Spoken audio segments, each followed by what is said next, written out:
Bismillahirrahmanirrahim. Assalamualaikum warahmatullahi wabarakatuh. Kami dari mahasiswa Universitas Galuh, Fakultas Ilmu Sosial dan Politik. Video ini dibuat guna untuk memenuhi tugas kelompok dari mata kuliah Human Relationship. Sebelum lanjut ke materi, izinkan kami untuk memperkenalkan diri terlebih dahulu.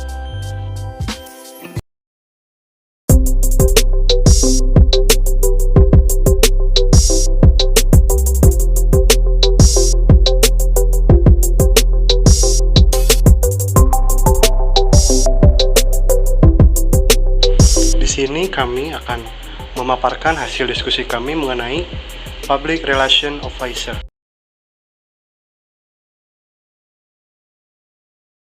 Definisi dari public relation itu sendiri, public relation atau hubungan masyarakat merupakan bentuk komunikasi dua arah yang terjadi antara organisasi dan publik secara timbal balik dalam rangka mendukung fungsi dan tujuan manajemen dengan meningkatkan kerjasama.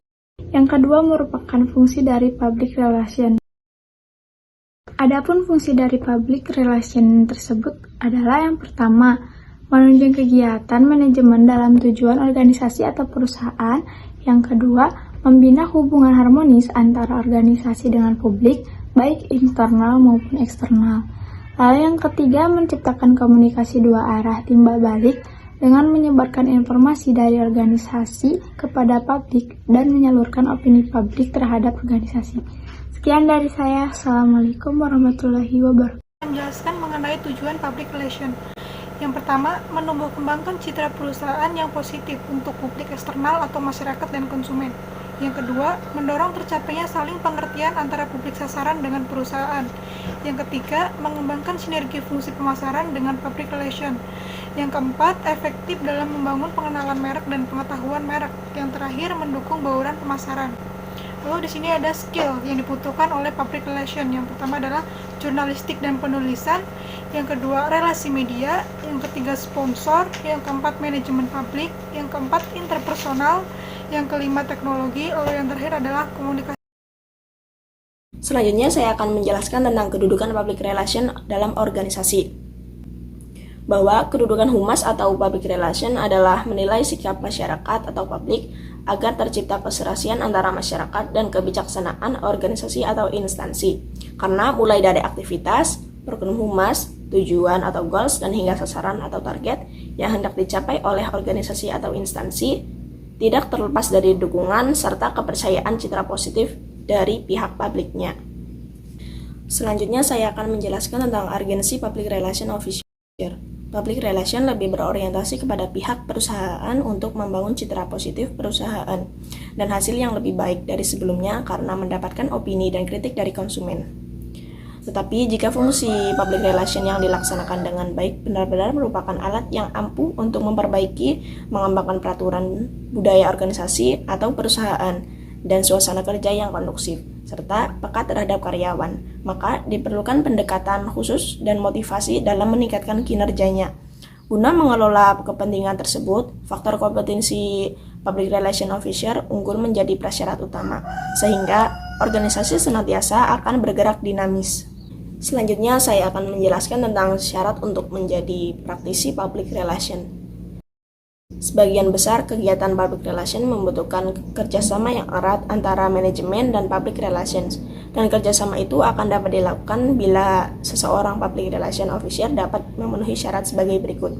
Yang pertama, public relation officer haruslah seorang praktisi profesional yang benar-benar kompeten agar sosoknya diakui dan dimanfaatkan oleh kalangan manajemen sebagai seorang ahli yang senantiasa dapat diandalkan dan dapat dipercaya di bidangnya. Yang kedua, public relation officer harus mampu menciptakan jalur-jalur komunikasi eksternal. Artinya, ia dikenal oleh publik sekaligus dipercaya sebagai sumber informasi yang handal. Yang ketiga, public relation officer mampu mendukung pihak manajemen agar dapat senantiasa siap menghadapi wawancara, memberi pidato atau sambutan resmi, serta tampil di muka publik.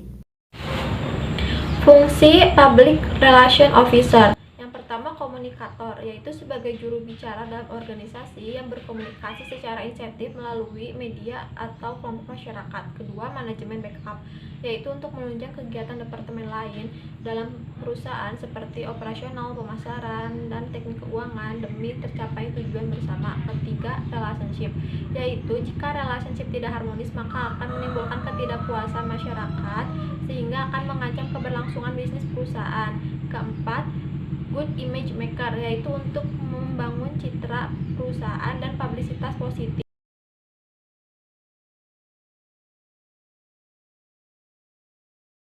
Kesimpulan yang dapat saya ambil yaitu seorang public relation officer bukan hanya mengetahui ilmu mengenai komunikasi saja, melainkan ia merupakan seorang yang mempunyai keahlian dalam mengembangkan kreativitas atau inovasi, dan juga harus mementingkan efektivitas dan efisien ketika mengerjakan sesuatu. Mungkin itu saja yang bisa kami sampaikan. Mohon maaf bila masih banyak kesalahan. Wassalamualaikum warahmatullahi wabarakatuh.